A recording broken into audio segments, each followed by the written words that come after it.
Alright, good evening mga katropa. Welcome to my vlog, GB Lion. Yan, nag-practice tayo. Alright, night run mga katropa. Preparation to mga katropa. Para nakaka 10 kilometers na yata tayo mga katropa. Alright, yan. Practice tayo. Sali tayo si marathon. Maganda yung outfit natin ngayon. Ito yung C5. Kaya marami pa rin sasakyan. Ingat lang. Alright, stay fit mga katropa. Panatilihin natin ang magandang pangangatawan.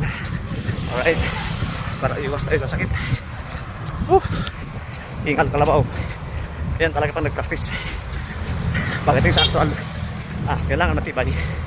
Alright, so yun, maraming salamat mga katropa. See you my next vlog. Bye. Ingat po lahat.